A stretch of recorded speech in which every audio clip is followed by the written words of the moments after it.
Boy band जो एक Thai BL series है। कहानी की शुरुआत में रिपोर्टर्स बॉय बैंड के सभी फैंस के बारे में कहते हैं कि सभी फैंस यहाँ आए हैं थाई बैंड के लिए। यह उनका पहला कंसर्ट है। नेक्स्ट हमें मेन कैरेक्टर जुजू को दिखाई जाती है जो मेकअप रूम में खुद को कंसर्ट के लिए तैयार करता है। मेकअप करते हुए वो लड़का जुजू से कहता है तुम सुंदर लग रही हो। जुजू कहता है मैं बहुत एक्साइटेड हूँ। वो लड़का कहता है तुम कर सकते हो। तभी मैडम जुजू से कहता है आधे घंटे बाकी है लेकिन अभी तक तब क्यों नहीं पहुँचा। जुजू तब को कल लगाते हैं। तब भागते हुए अंदर आते हैं और सभी फैंस उसके पीछे भाग रही होती है क्योंकि वो भी एक आइडल ही है। वो भागते हुए एक लड़के से टकरा जाता है और कहता है सॉरी मेरे पास टाइम नहीं है। वो लड़का तब को जाते हुए देख रहा होता है। वो लोग तब के आने का इंतजार करते हुए परेशान था और जब तब को देखा तो वो लोग खुश हो जाते हैं। तभी तब मैडम पुलिस से कहता है शुक्रिया। मैडम कहता है तुम लोगों को शुक्रिया कहने की जरूरत नहीं है, मुझे ही तुम लोगों को शुक्रिया कहना चाहिए। बाहर सभी फैंस शो का इंतजार कर रहा होता है। बॉय बैंड के बाकी के सर मेंबर चले जाते हैं लेकिन जुजू तब से कहता है हमने कर दिखाया। दोनों अपने सर एक दूसरे से लगाते हैं और एक दूसरे के ओर देखते हैं और कहता है चलो। उसके बाद दोनों साथ जाते हैं। उसके बाद हमें एक साल पहले का कहानी देखते हैं जहाँ टॉप स्वॉर्ड फाइटिंग कर रहे होते हैं और सभी लोग उन लोगों को देख रहा होता है। मैडम पॉली तब से कहता है मैं तुम्हें ढूंढ लिया। नेक्स्ट स्टॉप अपने हाथी को नहलाया। वहाँ एक आदमी उसे कहता है हमें अपने सपने का ख्याल रखना चाहिए और उसे पूरा करने की भी कोशिश करना चाहिए। टॉप रेस्टोरेंट में काम कर रहा होता है और वो काम के बीच डांस कर रहा होता है। वो सिर्फ अलग तरीके से डिश उसके ओर फेंकता है। लोग खाने की और टॉप की भी तारीफ करता है। फिर से टॉप डांस करते हैं। तभी मैडम टॉप के पास आकर खड़ा हो जाते हैं और पूछता है क्या तुम आर्टिस्ट बनना चाहते हो। तुम कोरिया से ट्रेनिंग लेते हुए यहाँ आए हो। तभी डिश आकर उसके सर पर गिर जाती है और वो कहता है मैं मैडम पाओली हूँ और वो वही डिश खाते हुए कहता है काफी स्वादिष्ट खाना है। टॉप सफाई कर रहा होता है। मैडम उसे पूछता है क्या तुमने डिसाइड किया तुम काफी टैलेंटेड और हैंडसम भी हो तो तुम्हें यह करना चाहिए। तुम्हें एक बार कोशिश करना चाहिए। तब कहता है मैं व्यस्त हूँ। मैडम कहता है अगर तुम आर्टिस्ट बन गई तो तुम महीने में इतना पैसा इनकम करोगे कि तुम इस मार्केट को भी खरीद सकते हो। तभी टॉप कुछ कहना चाहते थे लेकिन उससे पहले ही बॉस आकर टॉप से कहता है तुम्हें इसकी बात सुननी चाहिए। सारी जिंदगी तो तुम यहाँ काम नहीं कर सकते हो है ना भाई। ऐसे कहते हुए वो मैडम के ओर देखता है। मैडम कहता है मुझे भाई मत बुलाओ, मुझे अजीब लगता है। तभी बॉस उसे सॉरी कहकर वहाँ से चला जाता है। मैडम टॉप को इस बारे में फिर से सोचने के लिए कहता है। जुजू जो कहीं जाने के लिए तैयार हो रहा होता है और वो चला जाता है। टॉप जो लोकेशन ढूंढते ढूंढते जा रहा होता है अचानक उसके पास से एक कार गुजरते हैं जहां उसका बैग अटक जाता है और टॉप कार के पीछे भागते हुए जाने लगते हैं। असल में वो कार जुजू का ही है। जुजू अपना गाड़ी पार्क करके जा रहा होता है। तभी टॉप जुजू से कहता है अरे तुम। जुजू पूछता है क्या तुमने मुझे कहा। तब कहता है हाँ तुमने अपनी कार कहाँ पार्क की। तब कहता है मैं इसे नीचे लाता हूँ। तभी जुजू तब के ओर हैरानी से देख रहा होता है। तो कार को नीचे लाने के लिए बटन प्रेस करता है लेकिन उसे नहीं पता क्या करना चाहिए। जुजू उसका मदद कर देता है और तब अपना बैग लेकर वहाँ से जाने लगता है। जुजू कहता है क्या हुआ। तब कहता है उसे क्या हुआ।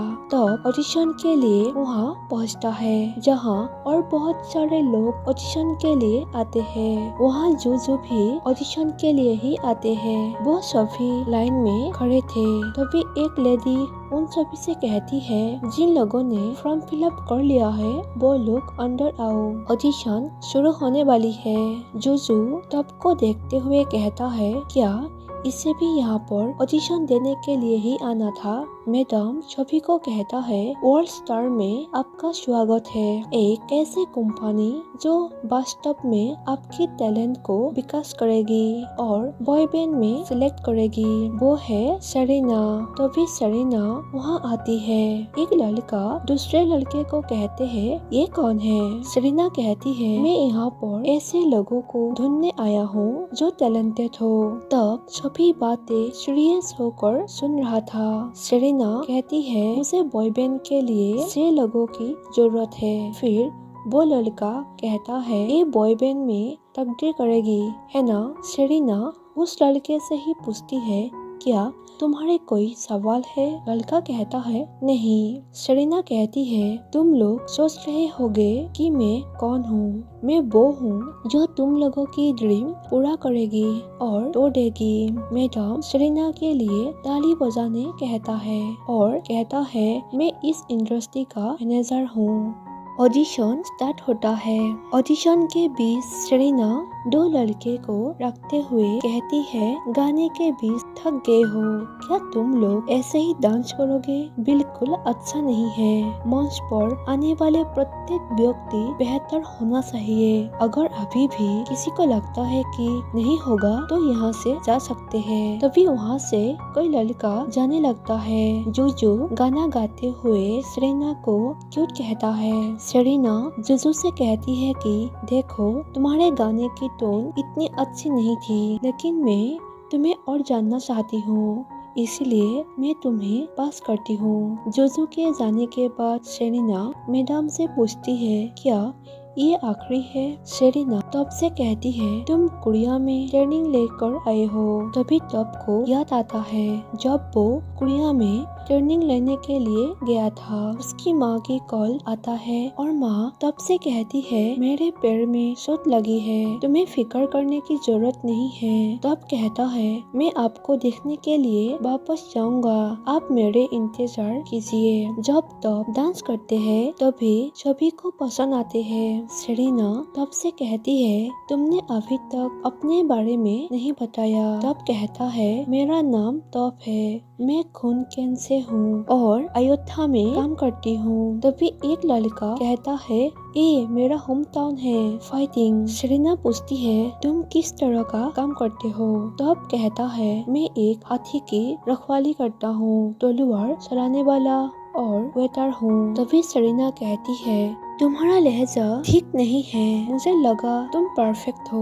और वो मैडम से कहती है, मुझे लगा सही लड़का मिल गया, क्या ये गाना गा पाएगा। तब कहता है, मैं गाने के लिए ट्राई करूँगा। सेरेना पूछती है, तुम कैसे हार्ड वर्क करोगे। तब कहता है, जब तक मैं सीख नहीं लेता। सेरेना कहती है, मैं तुम्हारा इंतजार नहीं कर सकती, पूरी लाइफ नहीं लगानी है, इसमें करना है तो जल्दी से कर लो। तब कहता है, ठीक है। सेरेना पूछती है, अगर तुम नहीं कर पाए तो तुम यहाँ से जाकर क्या करोगे, वही हाथी का ख्याल रखोगे। तब कहती है, हाँ मुझे वही करना होगा। सेरेना कहती है, तो तुम यहाँ से अभी जा सकते हो, क्योंकि तुम्हारे पास एम है ही नहीं आर्टिस्ट बनने का, इसीलिए तुम क्या करोगे वो सोच लिया है। फिर सेरेना सभी को कहती है, अगर कोई भी दूसरा ऑप्शन चूज करके रखा हुआ है जो इजी है तो यहाँ से अभी के अभी चले जाओ, दरवाजा खुला है। फिर वो तब से पूछती है, क्या तुम हाथी का ख्याल रखने जाओगे। तभी तो कुछ नहीं कहा। जोजो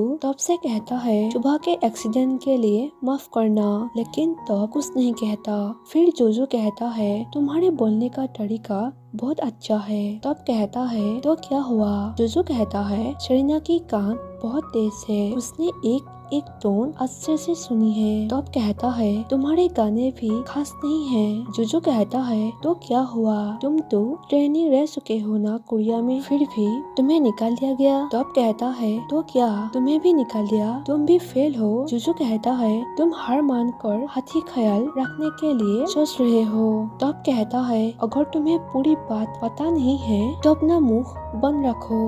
नेक्स्ट जिसका नाम है एटम, जो कि एक लेडी से कहता है क्रू आप कितने साल के हैं। लेडी कहती है 35। तभी किन कहता है मेरी माँ के समान उम्र है। एटम लेडी से कहता है सॉरी मैं आपसे नहीं पूछ रहा था, मैं कुनाम किन से पूछ रहा था। तभी पाओ एटम से कहता है ऐसे उम्र क्यों पूछ रहे हो, यह अच्छा व्यवहार नहीं है। तभी एक लेडी कहती है कोई बात नहीं मेरी 23 है। तभी केन कहते हैं तुम मेरे एज के हो। फिर वो उन लोगों के नाम पूछती है, सभी अपना अपना नाम बताते हैं। नेक्स्ट फाइनल लिस्ट की अनाउंस होती है, जहां कहा जाता है कि 20 फाइनल लिस्ट में है। केन, टाइगर, एटम, आइस, जुजू और टॉप ऐसे वो लोग नाम लेता है। शरीना कहती है हमें और किसी को हटाना होगा। मैडम कहता है अभी किसी को मत हटाओ, छवि को खोजने के लिए इतना समय लगा। शरीना कहती है इसमें दया की बात नहीं है। फिर वो कहती है कल से आप लोगों की ट्रेनिंग स्टार्ट होगी, आज से 6 बजे तक होगी। मंडे से फ्राइडे तक सभी को कंफर्टेबल कपड़े पहनकर यहाँ आना होगा अपने ट्रेनिंग के लिए। पेरेंट्स को इन्फॉर्म कर देना। आप लोगों के बीच मुझे सिर्फ 6 मेंबर ही चाहिए। तभी सन शरीना से पूछता है क्या आप सबके साथ समान इंसाफ करोगे। शरीना कहती है हाँ मैं सबके साथ समान बर्ताव करूंगी और इंसाफ करूंगी। ऐसे कहने के बाद फिर वो पूछती है क्या आप लोगों के मन में कोई सवाल है, नहीं तो आप लोग घर जा सकते हैं। फिर सभी को रखते हुए कहती है हमारे ऑल स्टार में कोई भी रोमांटिक रिलेशनशिप नहीं होगा। तो टाइगर कहता है यहाँ सिर्फ रूल्स है। शरीना कहती है रिलेशनशिप नहीं, डेटिंग नहीं, लव नहीं, बॉयफ्रेंड नहीं, गर्लफ्रेंड नहीं, कुछ भी नहीं, थैंक यू, जा सकते हो। उसके बाद जो भी वहाँ से जाने लगते हैं और जूजू टॉप के ओर देखते हैं। यही परी एपिसोड 1 खत्म हो जाती है। एपिसोड 2 मैं जल्दी ही शेयर करूंगी। आई होप आप लोगों को अच्छा लगा। Thank you for watching my video. Bye.